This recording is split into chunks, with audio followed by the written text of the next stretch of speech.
Hello and welcome to smart learning. আজকে আমরা Indian economy fiscal পলিসির পরবর্তী অংশ নিয়ে আলোচনা করব। ফিসকাল পলিসির মধ্যে যে বিষয়গুলো থাকে এর আগে আমরা জেনেছি গভর্নমেন্ট রিসিপ্ট, গভর্নমেন্ট এক্সপেন্ডিচার। তো সেই বিষয়টাই আজকে আমরা ইন ডিটেলসে বুঝবো যে রিসিপ্টের মধ্যে যেসব বিষয়গুলো থাকে সেগুলো কিভাবে আসে, কি কি বিষয় থাকে প্রথমত, তারপরে সেগুলো কিভাবে আসে এবং বাকি অন্যান্য আরও পোর্শন সেগুলো সম্পর্কে ডিটেলসে জানবো। তো প্রথমে যে বিষয়টা রয়েছে গভর্নমেন্ট রিসিপ্ট, অর্থাৎ সরকারে যে অর্থটা আসছে সেই জায়গাতে। তোমরা বাম দিকে এই চার্টটা দেখতে পাচ্ছি, সরকারের কোন কোন জায়গা থেকে কোন কোন খাতে অর্থ সরকারের ঘরে যাচ্ছে সেটা এখানে দেওয়া রয়েছে। খুব গুরুত্বপূর্ণ বিষয়, যেটা আমরা বাজেট বলে থাকি, এই বাজেটেও কিন্তু এইগুলো উল্লেখ করা হয়। বাজেট রিসিপ্ট বা গভর্নমেন্ট রিসিপ্ট এর মধ্যে পড়ছে। একটাকে বলা হচ্ছে রেভিনিউ রিসিপ্ট, আর একটা বলা হচ্ছে ক্যাপিটাল রিসিপ্ট। এই দুটোর মধ্যে কি পার্থক্য রয়েছে, কি তফাৎ রয়েছে? রেভিনিউ রিসিপ্ট সেগুলো যেখানে সরকারের কোনো দায় তৈরি হচ্ছে না বা ভবিষ্যতে এখান থেকে কোনো আয়ের ব্যাপার থাকছে না, সেগুলো হচ্ছে রেভিনিউ রিসিপ্ট। কোনো দায় তৈরি হচ্ছে না বা ভবিষ্যতে এই জায়গা থেকে কোনো আয়ও এক্সট্রা তৈরি হচ্ছে না, সেগুলো রেভিনিউ রিসিপ্টের মধ্যে পড়ছে। আর ক্যাপিটাল রিসিপ্ট যেখানে সরকারের দায় তৈরি হচ্ছে, ভবিষ্যতে সরকারকে সেই অর্থ মেটাতে হবে, সেটাকে ক্যাপিটাল রিসিপ্টের মধ্যে ফেলা হয়। আমরা এক্সাম্পলটা দেখলে আরো পরিষ্কার বুঝতে পারবো। রেভিনিউ রিসিপ্টের মধ্যে কি কি পোর্শন আছে? দুটো ভাগ আছে রেভিনিউ রিসিপ্টের মধ্যে। একটা হচ্ছে ট্যাক্স রেভিনিউ, অর্থাৎ সরকার ট্যাক্স বসিয়ে, নানান ধরনের ট্যাক্স বসিয়ে যে আয়টা সরকারের ঘরে যাচ্ছে সেটাই ট্যাক্স রেভিনিউ, খুব সহজে। আর নন ট্যাক্স রেভিনিউ, অর্থাৎ ট্যাক্স বাদ দিয়ে আরও যে সমস্ত বিষয়গুলো সরকারের ঘরে সেই অর্থগুলো আসছে সেইগুলো। প্রথমত ট্যাক্স রেভিনিউটা আমাদের খুব ভালো করে জানা প্রয়োজন। নানান ধরনের সরাসরি প্রশ্ন আসে কোনটা কি ধরনের ট্যাক্স সেটা থেকে, কারণ ট্যাক্সটাই কিন্তু সরকারের আয়ের মূল উৎস। সরকারের আয়ের, গভর্নমেন্ট রিসিপ্টের মূল উৎস, সবচেয়ে বড় অংশ যেটা আসে সেটা কিন্তু ট্যাক্স রেভিনিউ থেকেই আসে। সুতরাং ট্যাক্স নেবের বিষয়টা আমাদের খুব ভালো করে বুঝতে হবে। কি কি ট্যাক্স থাকে? ডাইরেক্ট ট্যাক্স অর্থাৎ যেটা কিনা আমাদের সরাসরি ব্যক্তি বিশেষে সরাসরি সরকারের হাতে তুলে দিচ্ছে, কোনো মিডিয়াম আলাদা মাধ্যম থাকছে না যার মাধ্যমে ইনডাইরেক্টলি আমরা দিচ্ছি, সেজন্য এগুলোকে বলা হচ্ছে ডাইরেক্ট ট্যাক্স। সরাসরি আমাদের আর সরকারের মধ্যে বিষয়টা থাকে, সেটাকে বলা হচ্ছে ডাইরেক্ট ট্যাক্স। আর ইনডাইরেক্ট ট্যাক্স কোনটা? যেটা আমাদের মধ্যে, সরকারের মধ্যে কোনো তৃতীয় বিষয়, তৃতীয় ব্যক্তি, অন্য কোনো মাধ্যম চলে আসছে, সেইগুলো হচ্ছে ইনডাইরেক্ট ট্যাক্স। এক্সাম্পল দেখলে আরো পরিষ্কার বুঝতে পারবো। এখানে ডেফিনেশনটা বলা রয়েছে ডাইরেক্ট ট্যাক্সের ক্ষেত্রে কি বলা আছে? Liability to pay and burden of tax fall on the same person. তো ওই যে ট্যাক্সটা পে করতে হবে, তার যে দায়টা আর তার বার্ডেনটা, তার বোঝাটা সেই ব্যক্তির উপরেই বর্তায়, অন্য কোনো দ্বিতীয় মাধ্যমের উপর বর্তায় না, সেই ব্যক্তির উপর কে দিতে। অর্থাৎ ইনকাম ট্যাক্স, এই ইনকাম ট্যাক্সটা সরাসরি কোনো ব্যক্তিকে সরকারের ঘরে তুলে দিতে হয়, সরকারের হাতে তুলে দিতে হয় ইনকাম ট্যাক্সটা, তাই এটা ডাইরেক্ট ট্যাক্স। কর্পোরেশন ট্যাক্স, কোনো কর্পোরেট সংস্থা, কোনো কোম্পানি, তাদেরকে তাদের উপর যে ট্যাক্সটা বসানো হয় সেটা সরকারের হাতে সরাসরি তুলে দিতে হয়। এক্সপেন্ডিচার ট্যাক্স, যদি অতিরিক্ত কখনো খরচ করা হয়, অতিরিক্ত খরচের উপর ট্যাক্স বসানো হয়, সেটাকে বলা হয় এক্সপেন্ডিচার ট্যাক্স, সেটাও কোনো ব্যক্তিকে সরাসরি সরকারের ঘরে দিতে হয়। ওয়েলথ ট্যাক্স, সম্পত্তি বাবদ একটা ট্যাক্স সরকারকে দিতে হয়। অতিরিক্ত সম্পত্তি, একটা নির্দিষ্ট পরিমাণ সম্পত্তির পর তারপর সেই ট্যাক্সটা কিন্তু তখন বসানো হয়। একটা নির্দিষ্ট পরিমাণ সম্পত্তির বেশি সম্পত্তি থাকলে তখন ট্যাক্স বসানো হয়। ওয়েলথ ট্যাক্স, এটা সরকারকে দিতে হয়, এটা একটা ডাইরেক্ট ট্যাক্স, সরাসরি সরকারকে দিতে হয়। এস্টেট ডিউটি, এটাও তাই। কোনো বিস্তৃত অঞ্চল কারো হাতে যদি থাকে, কোনো একটা এলাকা, তখন কিন্তু সেটা তার বাবদ ট্যাক্স সরকারকে দিতে হয়। তো এগুলো সব সরাসরি সেই ব্যক্তিকে সরকারকে দিতে হচ্ছে, ডাইরেক্ট ট্যাক্স সরাসরি দিতে হচ্ছে। আর কি রয়েছে? ইনডাইরেক্ট ট্যাক্স, যেটা সরকারকে সরাসরি দিতে হচ্ছে না, ঘুরে ফিরে সরকারের হাতেই যাচ্ছে কিন্তু সরাসরি দিতে হচ্ছে না। প্রথম যেটা রয়েছে সেটা কি রয়েছে, সেলস ট্যাক্স, বিক্রয় কর। বিক্রয় একটা নির্দিষ্ট পরিমাণ বিক্রয় করার পর কোনো বিক্রেতাকে এই সেলস ট্যাক্সটা দিতে হয় ইনডাইরেক্টলি। কাস্টম ডিউটি অর্থাৎ এটা এক্সপোর্ট ইম্পোর্টের উপর ট্যাক্স বসানো হয়, এক্সপোর্ট ইম্পোর্টের উপর। এটাও কিন্তু ইনডাইরেক্টলি আসে। যখন এক্সপোর্ট যে ব্যক্তি এক্সপোর্ট করছেন বা যে ব্যক্তি ইম্পোর্ট করছেন সে তার উপর কিন্তু ট্যাক্সটা বসানো হচ্ছে, কিন্তু ওই আমদানিকৃত বা রপ্তানিকৃত বস্তুটার উপর যখন ফেলা হচ্ছে তখন সেই বস্তুটার দামটা বেড়ে যাচ্ছে। এখানে ওই একজন ব্যক্তিকে কিন্তু সরাসরি সরকারকে হাতে দিতে হচ্ছে না, ওই বস্তু বাবদ তখন কিন্তু সরকারের হাতে ওই ট্যাক্সটা চলে যায়। Custom duty. এক্সাইজ ডিউটি, এটা উৎপাদন শুল্ক। উৎপাদন যখন কোনো বড় বড় সরকার থেকে কারখানা থেকে এখন দ্রব্য যখন উৎপাদন করা হচ্ছে, সেই উৎপাদনের উপর একটা নির্দিষ্ট পরিমাণ উৎপাদনের পর উৎপাদন করতে গেলে ট্যাক্স দিতে হয়, এটাকে এক্সাইজ ডিউটি বলা হচ্ছে। সার্ভিস ট্যাক্স দিতে হয়, আমরা জানি কোনো সার্ভিস দিলে যেটা আমরা জিএসটির মধ্যে ফেলি, গুডস অ্যান্ড সার্ভিস ট্যাক্স, তো সেই সার্ভিস বাবদ কোনো পরিষেবা বাবদ যে ট্যাক্সটা বসানো হয় সেটাকে বলা হয় service tax. Value added tax বা ভ্যাট,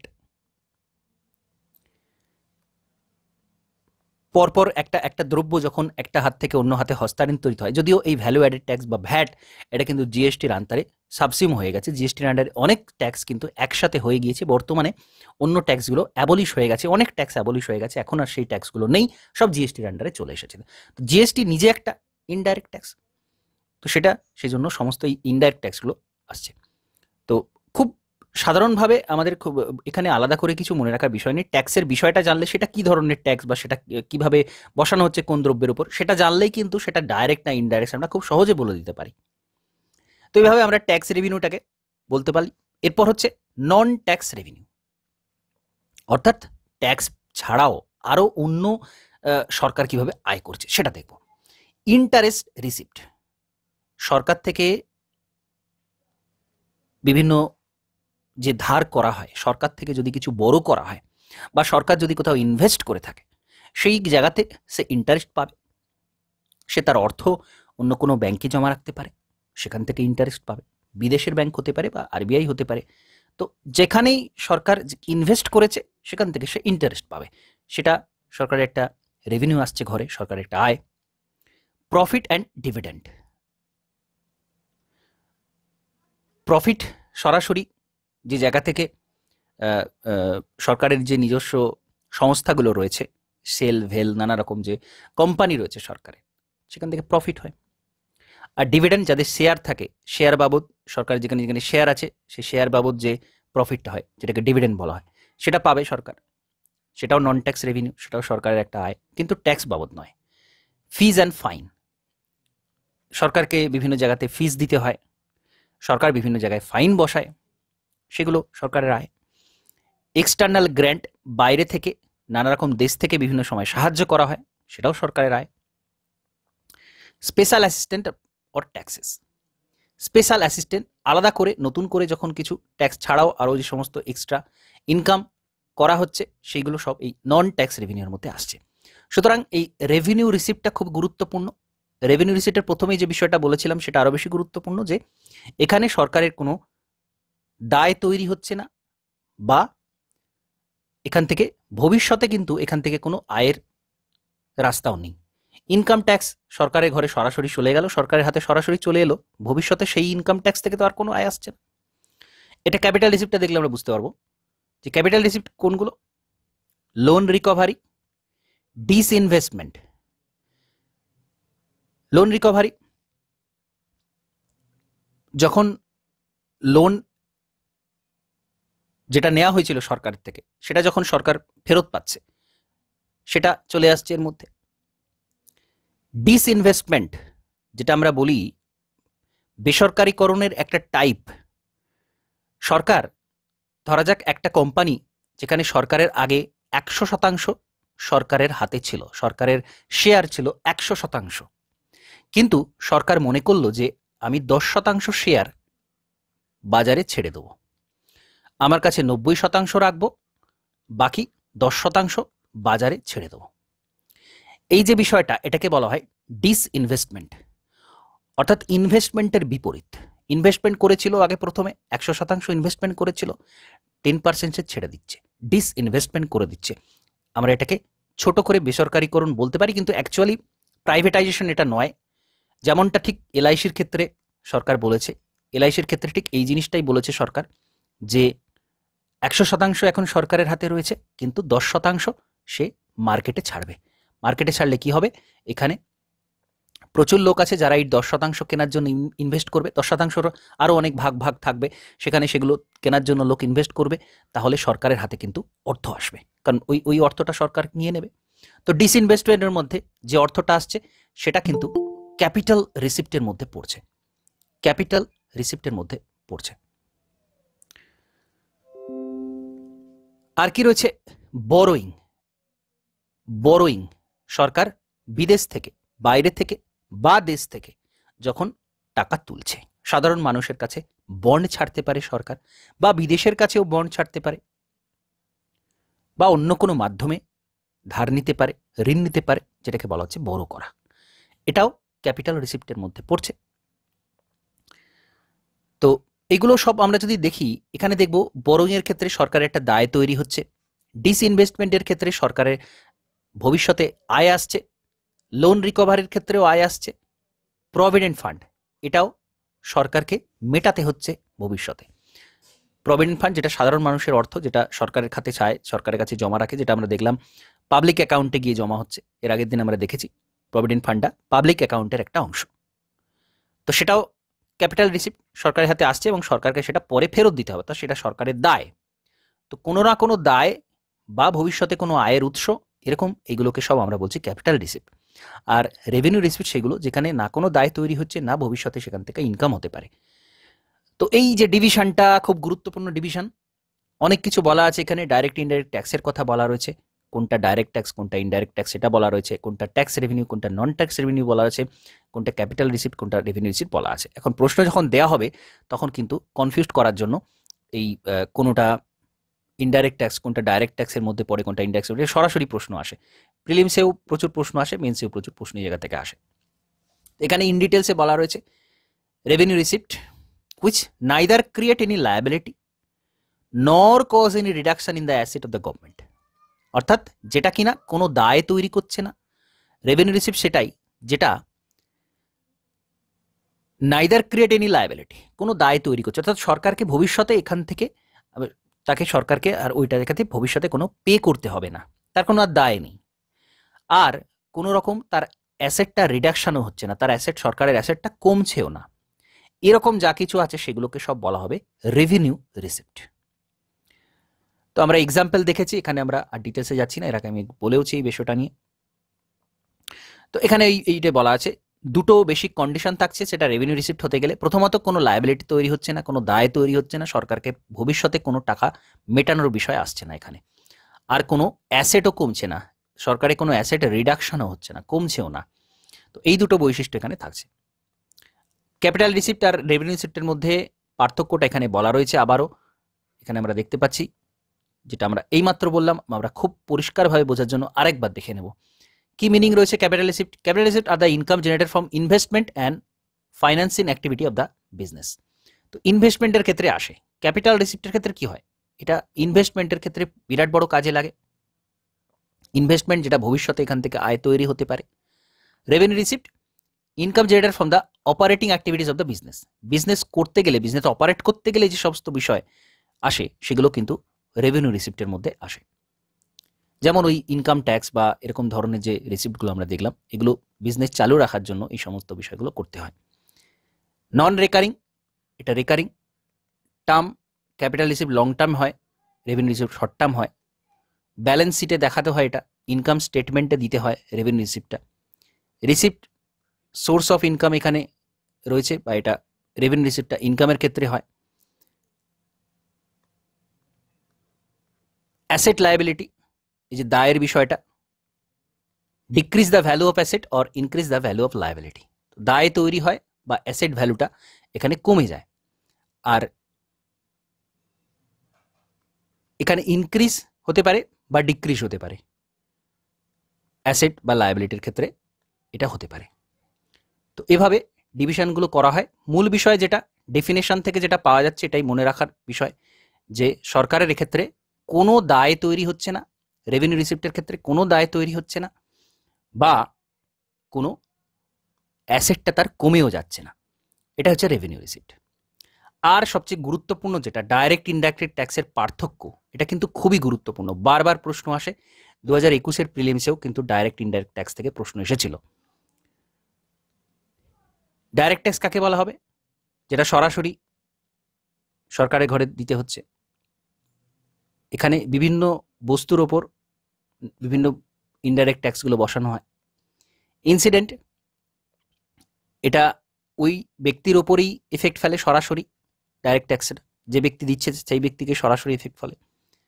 আর ইনডাইরেক্ট ট্যাক্সটা আলাদা আলাদা ব্যক্তির উপর পড়ে। যেমন আমরা যদি বলি কোনো একটা দ্রব্য তৈরি হলো, সেই দ্রব্যটার উপর ম্যাক্সিমাম রিটেল প্রাইস ফেলা হয়। তো ম্যাক্সিমাম রিটেল প্রাইসের মধ্যে কিন্তু ট্যাক্সটা ইনক্লুডেড থাকে, যে ট্যাক্সটা ওই বস্তুটা যতজন ব্যক্তি কিনছে, পাইকারি মার্কেটে একজন কিনছে, খুচরো মার্কেটে একজন কিনছে, আবার একজন ভোক্তা শেষ যে নিচ্ছে দ্রব্যটা যে ভোগ করছে সে গিয়ে সেটা কিনছে খুচরো মার্কেট থেকে। এই তিনজন ব্যক্তিকে কিন্তু ওই সেম বস্তুটার উপর ট্যাক্স দিতে হলো, এবং এগুলো ইনডাইরেক্ট ট্যাক্স। তো এই ইনডাইরেক্ট ট্যাক্সটা আলাদা আলাদা ব্যক্তির উপর পড়ছে, একটা ব্যক্তির উপর শুধুমাত্র পড়ছে না। Income tax, corporation tax, direct ট্যাক্সের উদাহরণ, ইনডাইরেক্ট ট্যাক্সের ভ্যাট, সার্ভিস ট্যাক্স, জিএসটি, এই সমস্ত। ডাইরেক্ট ট্যাক্স প্রোগ্রেসিভ আর ইনডাইরেক্ট ট্যাক্স রিগ্রেসিভ। উদ্দেশ্য কি রয়েছে? সোশ্যাল ইকোনমিক অবজেক্টিভ রয়েছে, অর্থাৎ যে ব্যক্তি প্রচুর ইনকাম করে তারপর ইনকাম ট্যাক্স আরোপ করে সমাজে একটা সাম্যাবস্থা আনার চেষ্টা করা হয়। এটা ডাইরেক্ট ট্যাক্সের একটা বৈশিষ্ট্য। ইনডাইরেক্ট ট্যাক্স এক্ষেত্রে কিন্তু প্রত্যেককে একই রকম ট্যাক্স দিতে হয়, এখানে কোনো রকম সোশ্যাল এফেক্ট পড়ছে না। একই দ্রব্য কেনার জন্য একজন সাধারণ ব্যক্তি, একজন গরিব মানুষ, তাকে যে ট্যাক্স দিতে হচ্ছে, একজন প্রচুর অর্থের যে মালিক তাকেও কিন্তু ওই বস্তুটার জন্য একই ট্যাক্স দিতে হয়। এটা কিন্তু ইনডাইরেক্ট ট্যাক্সের ক্ষেত্রে হয়। ডাইরেক্ট ট্যাক্স ইনফ্লেশনের উপর কোনো বৈশিষ্ট্য থাকে না। ইনডাইরেক্ট ট্যাক্স কিন্তু যত ইনফ্লেশন বাড়ে, দ্রব্যমূল্য যত বাড়ে, ইনডাইরেক্ট ট্যাক্সটাও কিন্তু বাড়ে। এই বৈশিষ্ট্যগুলো রয়েছে। ট্যাক্স রেভিনিউর মধ্যে এইগুলো আমরা দেখেছি, এর আগে আমি এগুলো ডিসকাস করেছি অলরেডি। ট্যাক্স এর মাধ্যমে যেগুলো income tax, custom duty, excise, service tax, এই সমস্ত কিছু চার্টের মাধ্যমে আমরা দেখেছি। আর কিছু ট্যাক্স থাকে যেটা সেন্ট্রাল গভর্নমেন্ট সেই ট্যাক্সটা দেয়, tax levied by the central government but collected by the state government. State government সেই ট্যাক্সটা কালেক্ট করে। Central sales tax levied on interstate movement of goods, এরকম একটা এক্সাম্পল হচ্ছে সেন্ট্রাল সেলস ট্যাক্স, যেটা একটা রাজ্য থেকে অন্য রাজ্যে যখন মুভমেন্ট হয় গুডসের, তখন কিন্তু আলাদা আলাদা রাজ্যে আলাদা আলাদা ফেলে, যেটা সেন্ট্রাল গভর্নমেন্ট ফেলছে কিন্তু স্টেট গভর্নমেন্ট কালেক্ট করে। একটা রাজ্য থেকে অন্য রাজ্যে যখন গুডস ঢুকছে তখন স্টেট গভর্নমেন্ট সেটা কালেক্ট করে। তো এটা মনে রাখতে হবে, এই যে সেন্ট্রাল সেলস ট্যাক্স, এটা একটা এমন একটা ট্যাক্সের উদাহরণ যেটা কিনা সেন্ট্রাল গভর্নমেন্ট সেই ট্যাক্সটা ফেললো, কিন্তু স্টেট গভর্নমেন্ট সেই ট্যাক্সটা কালেক্ট করছে। আর কিছু ট্যাক্স থাকে যেটা স্টেট গভর্নমেন্টই ফেলে। এই ডিভিশনটা খুব গুরুত্বপূর্ণ ডিভিশন, প্রশ্ন জিজ্ঞাসা করা হয় কোনটা সেন্ট্রাল গভর্নমেন্ট ফেলে কোন ট্যাক্সটা রাজ্য সরকার ফেলে, সেটা দেখতে হবে। সেলস ট্যাক্স,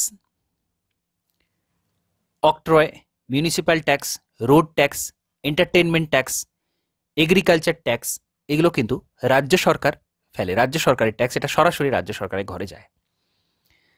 আর একটা খুব গুরুত্বপূর্ণ বিষয় সারচার্জ আর সেস আর সারচার্জ দুটো কাছাকাছি কিন্তু একটু তফাৎ রয়েছে। বিষয়টা কি? সারচার্জ কাকে বলে? Impose for additional revenue consideration by imposing an additional percentage on the absolute amount of the tax payable. এখানে কি করা হয়, এগুলোকে আমরা যদি ডিফাইন করি, সারচার্জ আর সেসের যদি ডেফিনেশন আমরা দিই, তাহলে বলা হবে ট্যাক্স অন ট্যাক্স। অর্থাৎ একবার ট্যাক্স ফেলা হলো, ধরা যাক 10% ট্যাক্স ফেলা হলো, কোনো একটা দ্রব্যের উপর, কোনো একটা বস্তুর উপর। আবার ওই 10%-এর উপর আবার যদি একটা এক্সট্রা ট্যাক্স চাপানো হয়, তখন এই অ্যাডিশনাল ট্যাক্সটা আসে, যেটাকে বলা হচ্ছে সারচার্জ বা সেস। দুটোর ক্ষেত্রেই কিন্তু সেম, অ্যাডিশনাল এক্সট্রা ট্যাক্স এখানে চাপানো হয়, কোনো একটা বিশেষ উদ্দেশ্য থাকে। সেস আর সারচার্জের মধ্যে কিছু বেসিক তফাৎ রয়েছে। তো অ্যাডিশনাল চার্জ, সারচার্জের ক্ষেত্রে কি হয়, এটা কিন্তু ফিক্সড, সব সময়ের ক্ষেত্রে নেওয়া হয়। এটা ঠিক করা হলো যে এই বস্তুটার উপর সারচার্জ ফেলা হবে, তখন সেটা ফিক্সড হয়ে গেল, সেটা সব সময়ের জন্যই সেই সারচার্জটা ফেলা থাকে। সেসটা কি হয়, সেসটা কোনো পার্টিকুলার উদ্দেশ্যে সেসটা ফেলা হয়। ধরা যাক কোনো একটা বস্তুর উপর, ধরা যাক এডুকেশন সেস ধরালোক নেওয়া হবে। অর্থাৎ এখান থেকে কোনো একটা বস্তুর উপর এডুকেশন সেস যখন চাপানো হলো, তার অর্থ ওই যে এক্সট্রা ট্যাক্সে চাপানো হচ্ছে, সেই অর্থটা তোলার পর সরকার ওই অর্থটা এডুকেশন খাতে খরচ করবে। এরকম বিশেষ কোনো উদ্দেশ্য নিয়ে যখন কোনো দ্রব্যের উপর ট্যাক্স ফেলা হচ্ছে, তখন সেটা হচ্ছে সেস। সারচার্জেরও উদ্দেশ্য থাকে, কিন্তু এটা ফিক্সড, উদ্দেশ্য পূরণ হয়ে গেলে সেস তুলে নেওয়া হয়, তখন আর সেসটা থাকে না। সারচার্জটা কিন্তু এরকম নয়, সেটা কিন্তু থাকে। আর সারচার্জ যখন গভর্নমেন্ট সেটা পায়, তখন সে যে কোনো জায়গাতে সে খরচ করতে পারে, এটা নিয়ম। সারচার্জ যখন তুললো সরকার যে কোনো জায়গাতে খরচ করতে পারে, কিন্তু সেস যখন গভর্নমেন্ট নেয়, তখন যে উদ্দেশ্যে সেটা নিচ্ছে সেই সেসটা, ধরা যাক ওই এডুকেশন সেস, তখন এডুকেশন খাতেই, শিক্ষা খাতেই তাকে খরচ করতে হবে এই টাকাটা, অন্য কোথাও সে খরচ করতে পারবে না। এটা হচ্ছে সেস আর সারচার্জের মধ্যে পার্থক্য। এখানে বলা রয়েছে, এই কথাগুলো এখানে বলা রয়েছে। এই যে এখানে স্পেসিফিক ফান্ডিং এর কথা বলা রয়েছে, স্পেসিফিক ফান্ডিং এর ক্ষেত্রে সেসটা নেওয়া হয়। আর নন ট্যাক্স রেভিনিউ, যেটা আমরা একটু আগে আলোচনা করেছি, যেগুলো ট্যাক্স নয়, পাবলিক সেক্টর আন্ডারটেকিং, সরকারের যে সমস্ত কোম্পানিগুলো আছে সেখান থেকে প্রফিট, ডিভিডেন্ড এই সমস্ত যে পাচ্ছে, এইসব জায়গা থেকে এগুলো আসে। আর ক্যাপিটাল রিসিপ্ট, এটাও বলেছি, loan recovery, internal borrowing, long term capital fund, এগুলো সমস্তই আমি আলোচনা করেছি। এখানে আমরা ডাইরেক্ট ট্যাক্সের নিয়ে একটু ডিটেলস আলোচনাটা দেখে নেব। ডাইরেক্ট ট্যাক্স কোনগুলো? ইনকাম ট্যাক্স একটা ডাইরেক্ট ট্যাক্স, এটা আমরা দেখলাম। এবং এখানে আমরা যেটা এক্সট্রা জানবো সেটা হচ্ছে এটা, ইনকাম ট্যাক্স অ্যাক্ট 1961, 1961-তে এই আইনটা নিয়ে আসা হয়। imposes tax on the income of the individual or Hindu undivided family or farms or cooperative societies and trusts. তো ইনকামের ওপর সরাসরি এই ইনকাম ট্যাক্স অ্যাক্ট 1961-তে এরকম একটা অ্যাক্ট ছিল, এই বিষয়টা মাথায় গেঁথে নিতে হবে। এই অ্যাক্ট থেকে প্রশ্ন আসে যে এই ইনকাম ট্যাক্সটা যে ফেলা হয়, এটা কোন আইন বা কত সালে এটা তৈরি হয়েছিল। The inclusion of particular income of the total income of a person for income tax in India is based on the residential status. তো ইনকাম ট্যাক্সের এই যে বিষয়টা, এটা কিন্তু আমরা দেখব যে ইনকাম ট্যাক্স কত অর্থ আর্নিং এর পরে তার উপর ইনকাম ট্যাক্স ফেলা হবে, সেটা কিন্তু সরকার নির্ধারণ করে। এবং এটা বাজেটের সময় কিন্তু অ্যানাউন্স করা হয় যে ট্যাক্স স্ল্যাবসটা অপরিবর্তিত থাকছে বা ট্যাক্স স্ল্যাবস পরিবর্তন হচ্ছে। তার অর্থ যে এত টাকার উপর ইনকাম করলে তবে তার উপর ইনকাম ট্যাক্স ফেলা হবে, সেটা কিন্তু সরকার নির্ধারণ করে। আর এটা হচ্ছে 1961-র ইনকাম ট্যাক্স আইন অনুসারে, অ্যাক্ট অনুসারে। কর্পোরেশন ট্যাক্স, এটাও ইনকাম ট্যাক্স অ্যাক্ট 1961 অনুযায়ী হয়ে থাকে। এবং এটা কিন্তু সারা বিশ্বে ওই কোম্পানিটা কত আর্ন করছে, ওয়ার্ল্ড ওয়াইড ট্রানজাকশন হচ্ছে, তার উপর ইনকাম ট্যাক্সটা পড়ে। কোন একটা কোম্পানি, কর্পোরেশন ট্যাক্স, যেটা কর্পোরেশন ট্যাক্স বা কর্পোরেট ট্যাক্স, ওই কোম্পানিটা যদি সারা বিশ্বে তাদের রয়েছে কোম্পানি, তো তাদের সারা বিশ্বের যে আর্নিং, তার উপর ওই ট্যাক্সটা ফেলা হয়।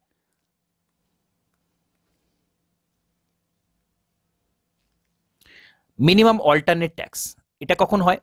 এটা সব কোম্পানি তো একটা বিরাট অর্থ সবসময় আয় করে না, অনেক কোম্পানি কম আয় করে, তাদের ক্ষেত্রে কিছুটা ছাড় দিয়ে একটা অল্টারনেট ট্যাক্স, একটা বিকল্প ট্যাক্স করা হয়, সেটাকে বলা হচ্ছে মিনিমাম অল্টারনেট ট্যাক্স।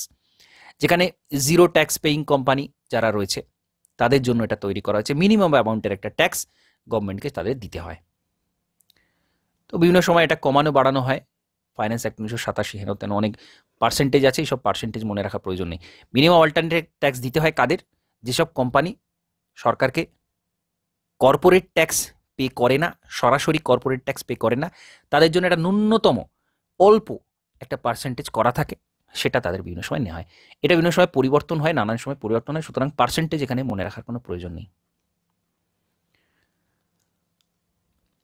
আচ্ছা, ডিভিডেন্ড ডিস্ট্রিবিউশন ট্যাক্স ছিল, অ্যাবলিশ করে দেওয়া হয় 2020-তে 1 এপ্রিলে এটা অ্যাবলিশ করে দেওয়া হয়। ডিভিডেন্ড ট্যাক্স মানে ওই ডিভিডেন্ড বাবদ কোনো জায়গায় যখন শেয়ার থাকছে, সে এক্সট্রা সেই জায়গা থেকে যখন আর্নিং হচ্ছে তখন এটা ট্যাক্স ফেলা হতো, পরে এটাকে বাদ দিয়ে দেওয়া হয় 2020-তে বাদ দিয়ে দেওয়া হয়।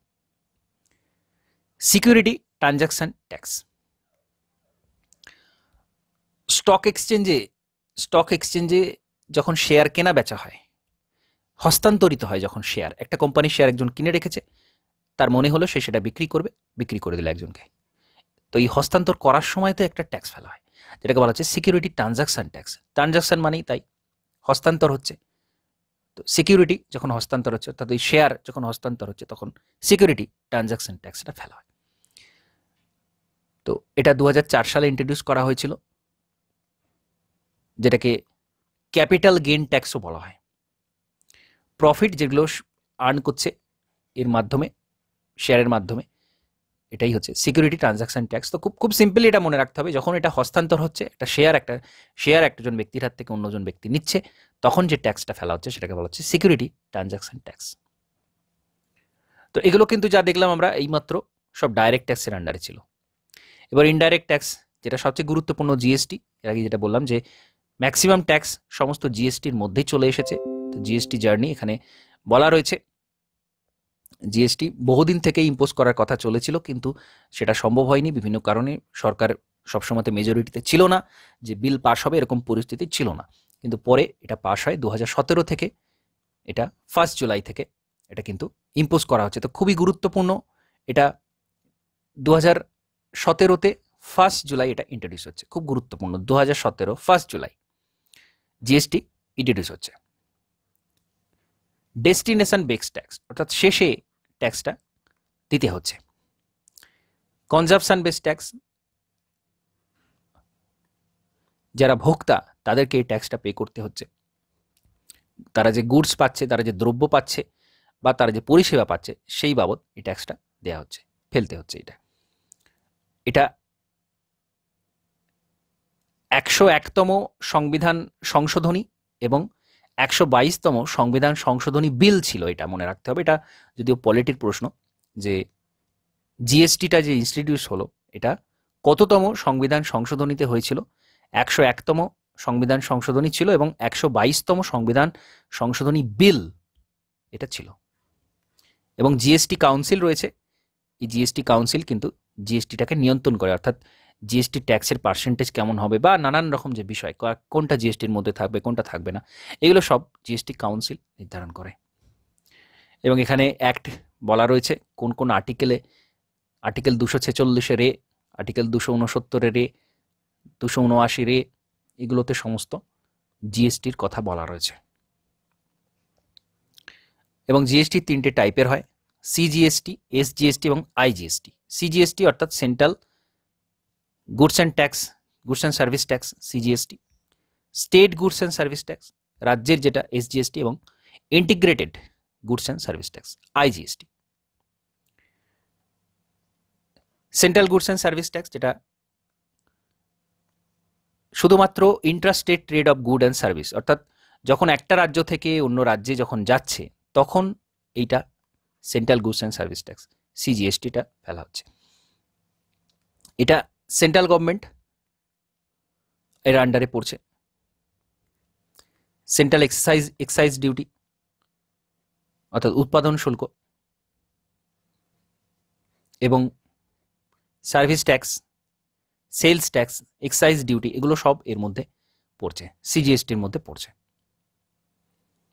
যেটা আমরা আগেই বললাম, উৎপাদন শুল্ক, সেলস বিক্রয় শুল্ক, service tax, additional excise duty, countervailing duty. Countervailing ডিউটিটা কি? Countervailing duty countervailing duty খুব গুরুত্বপূর্ণ।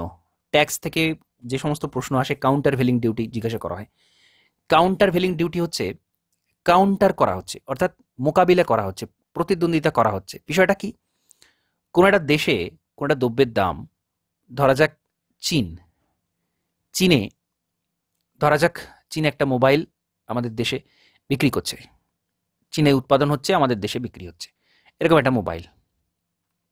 ধরা যাক অপো, এই ব্র্যান্ডটা চীনে তৈরি হচ্ছে এবং চীনেও বিক্রি হচ্ছে, ভারতেও সেটা তারা বিক্রি করছে।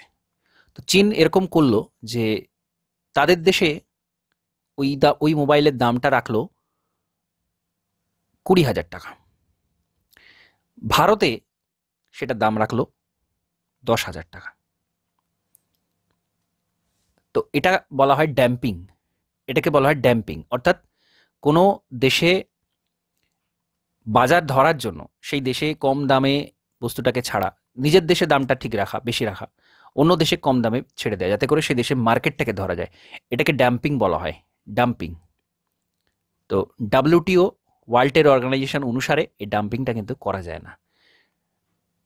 এবার এই জিনিসটাকে কাউন্টার করার জন্য, এই জিনিসটাকে বন্ধ করার জন্য ভারত দেখলো যে চীন মার্কেট ধরার জন্য এটা করছে। তখন কি করে? তখন সে ওই দ্রব্যটার উপর ট্যাক্স চাপায়, এই 10,000 টাকার উপরে। তখন সে আরও 50% ট্যাক্স বসিয়ে দিল, বা আরও বেশি ট্যাক্স বসিয়ে দিল, যাতে করে এই জিনিসটার দামটা বেড়ে যায়। কারণ তাকে কাউন্টার করতে হবে, কাউন্টার না করলে সে ওই বাজারটা দখল করে নেবে, এদেশের বাজারটা দখল করে নেবে, অসৎ উপায়ে দখল করে নেবে। এই জন্যই কাউন্টার ভেলিং ডিউটিটা বসানো হয়। তো এটা মনে রাখতে হবে যে কাউন্টার ভেলিং ডিউটিটা কিন্তু এই বিদেশের দ্রব্য কম দামে আমাদের দেশে ছাড়া যাতে না হয়, সেই দ্রব্যটার দাম বাড়ানোর জন্য কাউন্টার ভেলিং ডিউটিটা বসানো হয়। এরপর state goods and service tax. State goods and service tax কোনগুলো কালেক্ট করে state government? Luxury tax, state sales tax, entry tax, entertainment tax, লটারির ওপর যে ট্যাক্স বসানো হয় সেইগুলো, এগুলো সব state goods and service tax বা এসজিএসটির মধ্যে পড়ছে। আর ইন্টিগ্রেটেড জিএসটির মধ্যে কি পড়ছে? এটাও ইন্টারস্টেট গুডসও যখন আসছে একটা রাজ্য থেকে অন্য রাজ্যে যখন আসছে তখন এটা বসানো হচ্ছে। আর একটা গুরুত্বপূর্ণ বিষয় কি, কোন কোন ট্যাক্স জিএসটির ভেতরে চলে গেছে, জিএসটির মধ্যে সাবসিম হয়ে গেছে। আগে ছিল এই ট্যাক্সগুলো, কিন্তু বর্তমানে আর নেই, কারণ অলরেডি সেটা জিএসটির মধ্যে চলে এসেছে, সুতরাং আর এক্সট্রা করে এইগুলো বসানো হয় না। সেন্ট্রাল ট্যাক্সের কি কি ছিল? সেন্ট্রাল এক্সাইজ ডিউটি ছিল, সেটা জিএসটির আন্ডারে চলে এসছে। মেডিকেল টয়লেট প্রিপারেশন এর উপর যে ডিউটি ছিল সেটা চলে এসেছে। এক্সাইজ অ্যাডিশনাল ডিউটি, গুডসের স্পেশাল ইম্পর্টেন্সের ওপর কিছু ট্যাক্স বসানো হতো, কিছু গুরুত্বপূর্ণ দ্রব্যের উপর বসানো হতো, সেটা জিএসটি আন্ডারে চলে এসছে। টেক্সটাইল প্রোডাক্টসের যে এক্সাইজ ডিউটি সেটা চলে এসছে। Custom duty, additional custom duty, সেটা চলে এসেছে জিএসটির আন্ডারে। স্পেশাল কাস্টম ডিউটি এটা চলে এসছে। সার্ভিস ট্যাক্স চলে এসেছে জিএসটির আন্ডারে। সেস সারচার্জ, গুডস বা সার্ভিসের উপর যে সেস সারচার্জ বসতো সেটাও জিএসটির আন্ডারে চলে এসছে। সেন্ট্রাল ট্যাক্স, স্টেট ট্যাক্স কি কি জিএসটির আন্ডারে এসছে? স্টেটের যে ভ্যাট, ভ্যালু অ্যাডেড ট্যাক্স যেটা বসানো হতো সেটা জিএসটির আন্ডারে চলে এসছে। সেন্ট্রাল সেলস ট্যাক্স চলে এসছে, পারচেজ ট্যাক্স চলে এসছে, লাক্সারি ট্যাক্স চলে এসছে, এন্ট্রি ট্যাক্স চলে এসছে, এন্টারটেনমেন্ট ট্যাক্স চলে এসছে, অ্যাডভার্টাইজমেন্টের উপর ট্যাক্স, লটারি, বেটিং, গ্যাম্বলিং এর উপর ট্যাক্স, স্টেট সেস সারচার্জ, সব চলে এসছে জিএসটির আন্ডারে। তো এতক্ষণ আমরা যে দেখলাম ম্যাক্সিমাম ট্যাক্সই কিন্তু জিএসটির আন্ডারে চলে এসেছে। তো এটা এখন আর এক্সট্রা করে ফেলা হচ্ছে না।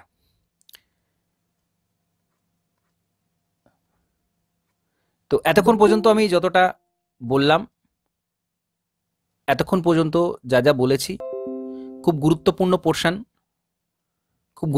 পোর্শন, কারণ ট্যাক্স থেকে প্রচুর প্রশ্ন হয়ে থাকে।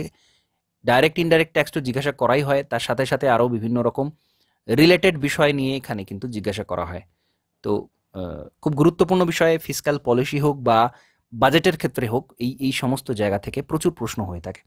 তো কিছু প্রবলেম থাকলে, কোনো জায়গাতে কিছু প্রশ্ন জিজ্ঞাসা থাকলে আমি সেটা জিজ্ঞাসা করতে বলবো। তো আমি তাহলে পুনরায় সেই জায়গাটা আমি আরেকবার বলে দেব। আমি যতটা বলেছি এখানে ডাইরেক্ট ট্যাক্স, ইনডাইরেক্ট ট্যাক্স কাকে বলে, তার মধ্যে কোন কোন ট্যাক্সগুলো আসে, কোনটা সেন্ট্রাল গভর্নমেন্ট রিসিভ করে, কোনটা স্টেট গভর্নমেন্ট করে, ডিভিশনটা কি হয়, সারচার্জ সেস কাকে বলে,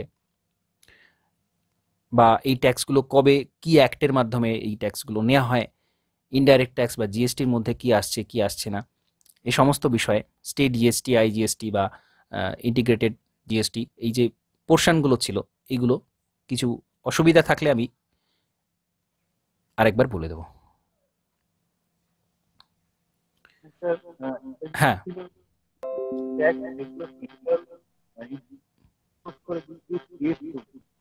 আমি আপনার কথাটা ঠিক পরিষ্কার হচ্ছে না। Hello, hello. হ্যাঁ, আরেকবার একটু বলুন, আমি শুনতে পেলাম না। হ্যাঁ, কিছু ট্যাক্স হ্যাঁ, যেগুলো স্টেট নেয়, মানে তোলে, কিন্তু সেন্ট্রাল গভর্নমেন্ট এই ট্যাক্স গুলো নেয়, এইগুলো কোন ট্যাক্স গুলো? কিছু ট্যাক্স আছে যেগুলো স্টেট গভর্নমেন্ট নিচ্ছে, যেমন ধরুন ওই নিউজ পেপারের উপর যেগুলো দেওয়া হয় সেটা কিন্তু স্টেট গভর্নমেন্ট তোলে, কিন্তু সেটা আবার সেন্ট্রাল গভর্নমেন্টকে দিয়ে দিতে হয়। ওকে, অ্যাডভার্টাইজমেন্ট ট্যাক্স যেটা আসে, সেই অ্যাডভার্টাইজমেন্ট ট্যাক্সটা কিন্তু সেন্ট্রাল গভর্নমেন্টকে দিতে হয়। ওকে, আর হ্যালো, শুনতে পেয়েছেন তো? Hello, hello.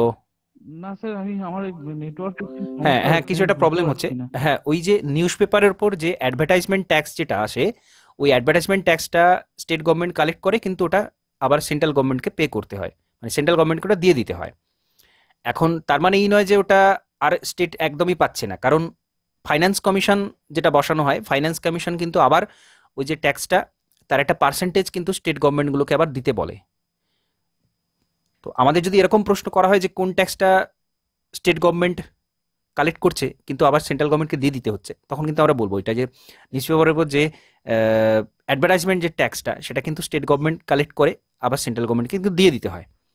কিন্তু তার মানে এই নয় যে সেটা আর কখনোই স্টেট গভর্নমেন্টের কাছে ফিরে আসছে না, কারণ সেন্ট্রাল গভর্নমেন্ট ওই সমস্ত স্টেট থেকে যখন ট্যাক্স কালেক্ট করে, তার একটা পার্সেন্টেজ সরিয়ে রাখে নিজের জন্য, সেন্টারের জন্য, বাকি পার্সেন্টেজটা কিন্তু ফাইন্যান্স কমিশন যেরকম বলে সেই অনুযায়ী প্রত্যেকটা রাজ্যকে আলাদা আলাদাভাবে কিন্তু ডিস্ট্রিবিউট করে। মানে প্রত্যেকটা রাজ্যের ডিস্ট্রিবিউশনটা সেম হয় না, পপুলেশন ওয়াইজ, প্রোগ্রেস ওয়াইজ, যেরকম ফাইন্যান্স কমিশন ঠিক করে দেয় এই রাজ্যকে এত এত দিতে হবে, সেই রকমভাবে কিন্তু ট্যাক্সটা আবার ডিস্ট্রিবিউট হয়ে যায়, রিডিস্ট্রিবিউট হয়ে যায়। ওকে, হ্যাঁ হ্যাঁ, তো এরকম বিষয়গুলো রয়েছে, এবং এখানে ওই ওই ধরনের আপনি যেরকম বলছেন ওরকম ধরনেরই প্রশ্ন করা হয় এখানে, যে কোনটা সেন্ট্রাল গভর্নমেন্ট ইম্পোজ করে। এখানে যেমন এই চারটা দেওয়া রয়েছে বাম দিকে, tax levied and collected by central government, central গভর্নমেন্টই ট্যাক্সটা ফেলে, সেন্ট্রাল গভর্নমেন্টই কালেক্ট করে। আর এখানে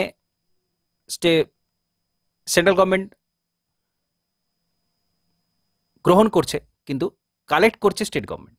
এখানে এই যে আরেকটা এক্সাম্পল দেওয়া রয়েছে, ইন্টারস্টেট মুভমেন্ট, যেটা সেন্ট্রাল সেলস ট্যাক্স, এটা আরেকটা এক্সাম্পল, সেন্ট্রাল সেলস ট্যাক্স। সেন্ট্রালের যে সেলস ট্যাক্স, সেটা ইন্টারস্টেট মুভমেন্ট, গুডস যখন একটা রাজ্য থেকে অন্য রাজ্যে যখন আসছে, তখন স্টেট গভর্নমেন্ট সেই ট্যাক্সটা কালেক্ট করে, কিন্তু সেটা আবার সেন্ট্রাল গভর্নমেন্টকে দিয়ে দিতে হয়। আর শেষে যেটা বলা আছে, স্টেট গভর্নমেন্টই ফেলছে, স্টেট গভর্নমেন্টই কালেক্ট করছে। Sales tax, octroi, municipal tax, road tax, entertainment tax, agriculture tax, এগুলো সব স্টেট গভর্নমেন্টের নিজস্ব ট্যাক্স, সে নিজেই ওটা ফেলছে, নিজেই ওটা কালেক্ট করছে। ওকে, আর সারচার্জ আর সেস যেটা বললাম, এটা খুবই গুরুত্বপূর্ণ, সারচার্জ আর সেস। ওকে, আর কিছু প্রশ্ন আছে? আর একটা স্যার, ওই হ্যাঁ এখন ওই পেট্রোলিয়ামটা, তো ওটা তো হ্যাঁ কিভাবে ওইটা ভ্যাট তো ওইখানে মনে হচ্ছে প্রযোজ্য হয় না এখনো, হ্যাঁ ওইটা হ্যাঁ হ্যাঁ কিভাবে ডিস্ট্রিবিউট হয়? মানে সেন্ট্রাল আর স্টেটের মধ্যে সমানভাবে ডিস্ট্রিবিউট হয়? না না না না, ওটা আলাদা আলাদা স্টেটের আলাদা আলাদা ট্যাক্স ইম্পোজিশন ওখানে করা হয় এবং ওটা পুরোপুরি জিএসটির বাইরে আছে। ঠিক আছে, জিএসটির বাইরে রয়েছে ওটা। পেট্রোলিয়ামটা ওটা কথাবার্তা চলছে যে জিএসটির আন্ডারে যদি সম্ভব হয় আনা, তাহলে ওটা ট্যাক্সটা অনেকটাই কমে যাবে, কারণ ওটার উপর সেন্ট্রাল গভর্নমেন্ট আলাদা ট্যাক্স বসায় এবং প্রত্যেকটা রাজ্য তাদের নিজের মতো করে আলাদা আলাদা ট্যাক্স পেট্রোলিয়ামের উপর বসায় এবং বিভিন্ন রাজ্য বিভিন্ন দামটা আলাদা আলাদা হয় পেট্রোলের ক্ষেত্রে। তো কালেকশন করে, কালেকশন করার পর ওটা কিন্তু ডিস্ট্রিবিউট হয়, ওটাও কিন্তু ডিস্ট্রিবিউট হয়। যখন কালেকশন হয়ে গেল, ওই যেরকম ফাইন্যান্স কমিশন বলে, টোটাল যখন সেন্ট্রাল গভর্নমেন্ট কালেক্ট করলো, তখন কিন্তু আবার সেটা রিডিস্ট্রিবিউট হয়ে যায়। সেন্ট্রাল গভর্নমেন্টের ঘরেও যেটা যায় সেটা কিন্তু রিডিস্ট্রিবিউট হয়, পুরোপুরি সেন্ট্রাল গভর্নমেন্ট সেটা নেয় না। আর স্টেট গভর্নমেন্ট যেমন নিচ্ছে যে পার্সেন্টেজটা, সেটা তো তার কাছে থাকছেই, বাকিটা কিন্তু সেন্ট্রাল গভর্নমেন্ট নেয়ার পর আবার ডিস্ট্রিবিউট করে নিজের জন্য রেখে। ওই যে পার্সেন্টেজ যেটা বললাম, এখন এখন যেমন যেটা রয়েছে, ফাইন্যান্স কমিশন যেটা বলেছে লাস্ট, যেটা 15 ফাইন্যান্স কমিশন, সেটা 41%, সেটা কিন্তু পুরো স্টেটের ওপর সমস্ত স্টেটগুলোকে ডিস্ট্রিবিউট করতে হবে। যেহেতু জম্মু কাশ্মীরটা সেন্ট্রাল গভর্নমেন্টের এখন ইয়ের হয়ে রয়েছে, ইউটি হয়ে গেছে, সেজন্য স্টেটের পার্সেন্টেজ কিছুটা কমিয়েছে, 41 এখন রয়েছে। মানে টোটাল যে ট্যাক্সটা পেলো তার 41% কিন্তু আবার স্টেটগুলোকে রিডিস্ট্রিবিউট করতে হবে। একইভাবে নয়, সমানভাবে নয়, আলাদা আলাদা রাজ্যকে আলাদাভাবে ডিস্ট্রিবিউট করতে হয়। অর্থাৎ পুরো সেন্ট্রাল ট্যাক্স যেটা সেন্ট্রাল গভর্নমেন্টের হাতে যাচ্ছে, সেটা কিন্তু পুরোপুরি সেন্ট্রাল পাচ্ছে না, সেন্ট্রালকে আবার ওই 41%-এর অনুযায়ী ডিস্ট্রিবিউট করতে হবে। এবার 5 বছর পর আবার যখন নতুন ফাইন্যান্স কমিশন বসবে, তখন সে আবার পরবর্তীতে যে পার্সেন্টেজটা বলবে, সেই পার্সেন্টেজ অনুযায়ী রাজ্যগুলোকে আবার ডিস্ট্রিবিউট করতে হবে। তো এইভাবে এই ট্যাক্স ডিস্ট্রিবিউশনটা চলে, যেভাবে ফাইন্যান্স কমিশন বলে সেভাবে চলে। আর বাকি যে যেরকম ট্যাক্স ইম্পোজ করবে, স্টেট গভর্নমেন্ট যেরকম ট্যাক্স ইম্পোজ করবে সে সেরকম ট্যাক্স পাবে, আর সেন্ট্রাল গভর্নমেন্ট যেমন ইম্পোজ করবে সে সেরকম ট্যাক্স পাবে। তো এরকমভাবে বিষয়গুলো চলে। ওকে, আর কিছু জিজ্ঞাসা করছে?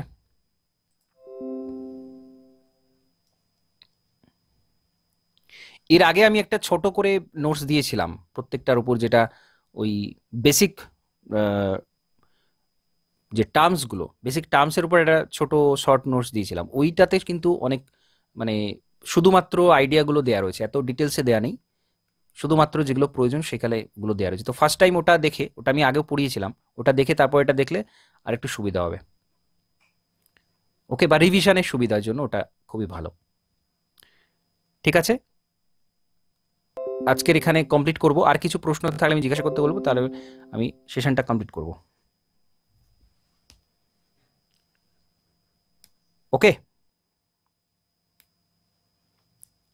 ঠিক আছে, তাহলে এখানে কমপ্লিট করছি আজকে। নমস্কার, ধন্যবাদ।